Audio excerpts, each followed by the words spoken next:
E aí, rapaziada, suave? Estava um pouco sumido aqui do canal porque eu estava lá na casa. Que casa? Casa do Vamos a mais um vídeo com as novidades do maior time do universo.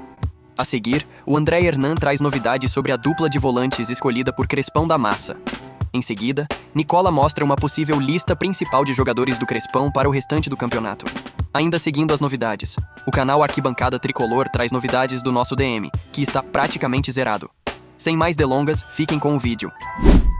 Enquanto o São Paulo procura aí peças de reposição, aquela coisa toda, analisa o mercado, pouca grana, vai ter que ter muita criatividade se quiser contratar nessa janela, o Crespo vai fazendo esse trabalho de intertemporada, já vai quase que completar uma semana aí, ou vai fechar a semana de treinamentos à frente do São Paulo, e a gente sabe, né, a gente tem noticiado que o treinador São Paulino vai adotar o esquema com 3 zagueiros, né, e claro, fica sempre aquela dúvida, será que ele vai colocar um volante mais de contenção? Tem a história do Luan, que fica aquela expectativa, será que vai usar o Luan? Tem Luiz Gustavo, que ele gosta muito, mas a dupla de volantes que ele opta nesse primeiro momento é Marcos Antônio e Alisson. Sim, Marcos Antônio e Alisson são os 2 volantes escolhidos nesse momento por Hernan Crespo para iniciar esse trabalho à frente do São Paulo. Então uma linha com 3 zagueiros e Alisson e Marcos Antônio. São 2 jogadores que têm ali muita mobilidade, né? E o Alisson também, essa questão do poder de marcação. Mas fica muito curioso porque essa dupla já vinha dando muito certo, né? Mesmo nos últimos jogos, que não eram grandes jogos com o Zubeldia, mas era uma dupla que estava se entrosando muito bem. E são 2 jogadores que têm essa mobilidade, chegar à frente, bate no gol, aquela coisa de marcação.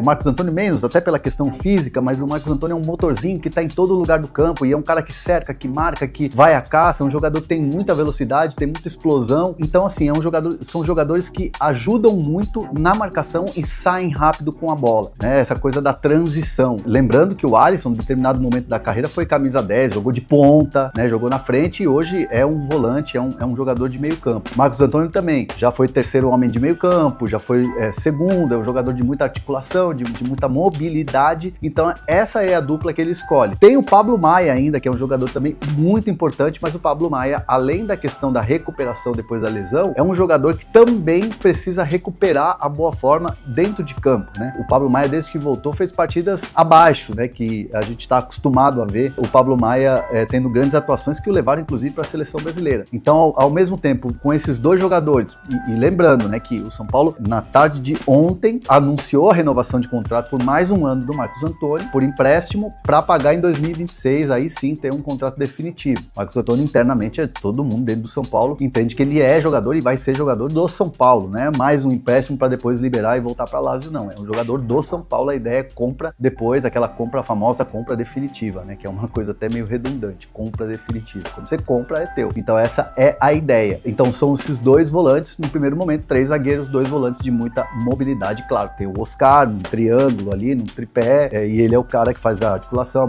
a mobilidade. Tem o Lucas com a velocidade, lá na frente o André, tem também o Rian Francisco como opção. Enfim, jogadores de lado de campo, o Lucas Ferreira, o São Paulo vai atrás de outro jogador, tem o Ferreirinha que está se recuperando, então o São Paulo vai trabalhando aos poucos e tendo o seu elenco completo. Mas, dito isso, importante falar que a dupla de volantes, nesse momento, pro começo do trabalho da era Crespo, é Marcos Antônio e também Alisson. Deixa os comentários aqui se vocês aprovam essa dupla de... Hora de falar sobre indicações de Hernan Crespo ao São Paulo. Técnico argentino recém-contratado, já passou uma lista de jogadores com quem gostaria de atuar para as 3 funções que o São Paulo busca. São 2 atacantes de lado de campo, um para cada lado, além de um meio-campista. As indicações do Crespo não tiveram nomes revelados, mas dá para dizer que há jogadores da Argentina, que ele conhece há bastante tempo, e também do Oriente Médio, onde o Crespo esteve recentemente. Ele chegou a ser campeão do Al Ain, campeão da Champions Asiática, batendo ao Nasser e ao Hilal, 2 dos clubes mais ricos do mundo. Importante contar que o Crespo já foi avisado também de que não é porque ele indicou esses jogadores que eles serão contratados. A ideia é tentar chegar a um meio termo. O São Paulo também sugeriu nomes que tiveram a aprovação do Crespo. As negociações estão acontecendo, nada muito perto de fechar. Estou tentando descobrir nomes e assim que descobrir conto para vocês. Só para completar mais 2 novidades importantes sobre o São Paulo, o Tricolor não busca zagueiro, pelo menos até agora, mesmo com a saída do Juan Tressoldi. A ideia é que o Ferrarese, que atuava como lateral direito, passe a atuar como zagueiro. Dessa maneira, o São Paulo entende que talvez não exista a necessidade da contratação de um defensor. Sobre a lateral direita, o São Paulo perdeu o Igor Vinícius, negociado com o Santos, e não tem Mike, contundido. Até por isso, muita gente imaginou que o Ângelo, lateral direito de 16 anos de idade e que já está vendido para o Strasbourg da França, que esse jogador seria promovido ao time principal. Até porque no contrato de venda com o Strasbourg há um bônus de 2 milhões de euros quando ele completar 2 minutos em campo pelo São Paulo. Mas o Tricolor não tem planos de subir o Ângelo por agora. A tendência é que o Igor Felisberto, que também veio da base, seja o reserva imediato do Cédric Soares. Agindo com a gente, tem bastante coisa pra gente falar aqui ainda. E vamos para a próxima pauta, que é uma pauta importante e já vai na tela. São Paulo faz atualização sobre Lucas e Ferreirinha. Vou falar Ferreirinha, apesar que ele gosta que chame de Ferreira, porque tem um Ferreirão. Mas eles já estão fazendo a transição, né, do DM para o programado. Isso aí pode demorar, né, de 1 até 3 semanas, geralmente, a transição. Até para recuperar o condicionamento físico, né, ter esse entendimento de como que tá, se tá avançando, se vai sentir dor, se não vai sentir dor. Lembrando que o Lucas foi e voltou 2 vezes, né? Então eu acho que ele tem que vir para ficar 100%, né? E assim, são 2 jogadores importantíssimos. O Ferreirinha, que antes da lesão tem até a brincadeira com o Neto, mas vinha fazendo gol pra caramba, gols importantes, sendo o desafogo do time. E o Lucas, que é o craque desse time. É o melhor jogador, é o jogador que vai com uma jogada decidir uma partida, ganhou mais um título nas costas, que foi a Copa do Brasil. Não que os outros jogadores jogaram muito bem, mas se não fosse o Lucas ali naquele jogo contra o Corinthians, dificilmente a gente passaria, né? E outros jogos também, que ele jogou muita bola. E na Sul-Americana em 2012, quando ele era menino, aconteceu isso também. Então, eu acho que são notícias maravilhosas, né, Vanessa, pro torcedor, né? E espero que eles fiquem e não voltem, né? Que recuperem o condicionamento. Eu não usaria nesses primeiros 3 jogos. Apesar de serem jogos muito importantes, são jogos muito desgastantes. Eu colocaria depois dessa sequência de jogos grandes. Aí eu, de repente, talvez no jogo contra o Corinthians, porque pega Flamengo fora e Red Bull, e aí o Corinthians em casa. Acho que contra o Corinthians dá para você pensar em utilizá-los, né? Porque eles ainda vão ter que ficar nesse processo aí de transição.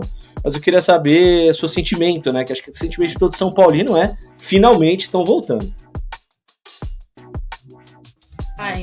Como alguém falou aqui no chat, que os reforços de São Paulo vão vir do DM, né? E eu acredito muito nisso também. A gente tem muitos, né, jogadores no departamento médico e assim, isso é muito ruim, né, Léo? A gente não poder contar com todos os jogadores.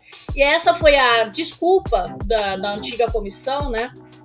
Dos resultados ruins do São Paulo. Acho que a gente não pode se apoiar nisso. Eu acho que é uma das questões, realmente, tipo assim.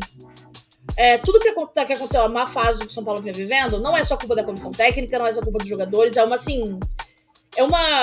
um aglomerado de coisas, acabou nada dando certo e se tornou uma situação insustentável.